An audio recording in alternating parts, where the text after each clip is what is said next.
Marijke was 18 toen een dokter tijdens een routineoperatie haar ruggenmerg onherroepelijk beschadigde. Valère werd het slachtoffer van een verstrooide assistent. Ik ben bij Boomerang en vandaag zullen we het hebben over medische blunders. Wat is er precies gebeurd bij jou, Marijke? Ik ben opgenomen voor een goedaardig spel. Ik ben geopereerd en mijn ruggenmerg is geraakt. We komen zo dadelijk bij jou terug. Valère, jij ging naar het ziekenhuis voor een eenvoudige behandeling. Ja, wat was dat precies? Excuseer. Wel, ik heb dus enorm veel last van keelontstekingen. En dat had blijkbaar te maken met mijn amandelen. Met uw amandelen. En mijn dokter heeft me dus aangeraden om die operatie te laten gebeuren. En met dit als gevolg. Marijke, jij had een normaal leven daarvoor en toen plots kom je uit narcose en dan merk je dat het leven niet meer hetzelfde zal zijn. Hoe reageer je daar dan op? Ja, eerst met heel veel ongeloof. Ongeloof is eigenlijk het juiste woord. Excuseer. Wat dan?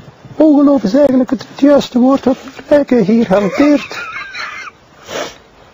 Omdat dat was bij mij dus ook mijn eerste gewaarwording dat ik dacht, dat kan niet.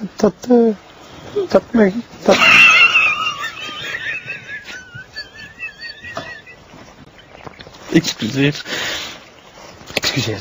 dames en heren. Dus, je probeert dan terug je toekomst.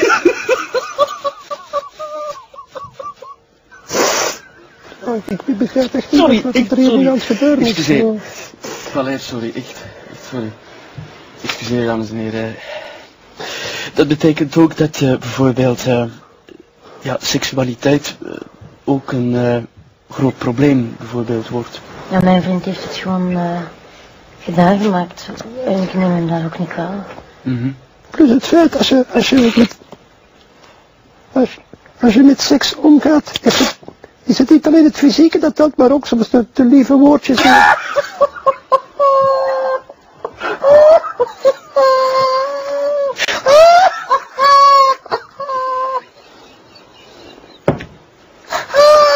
ik vind dus dat dit echt niet kan hoor. Ik bedoel, maar moeten we nu nog antwoorden of niet? Want ja, dan zwijg ik liever. Excuseer, dames en heren, excuseer voor de mensen thuis, mijn excuses hiervoor. We hadden een vraag uit het publiek aan de... Ja, meneer, je had een opmerking, Ik heb hetzelfde. Ik ben eigenlijk bij een vrij eenvoudige ingreep ook gekwetst geraakt aan de stembanden.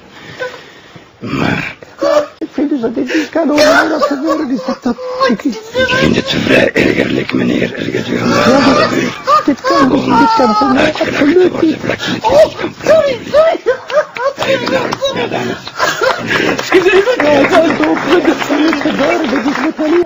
Het was een complot. Men wou mij gewoon weg. Er waren genoeg indicaties voor. Normaal gezien kan ik mijn programma altijd rustig voorbereiden met de praatgasten. Die avond kon Valère er zogezegd niet op tijd zijn. Plots stond de voltallige BRT-directie daar binnen.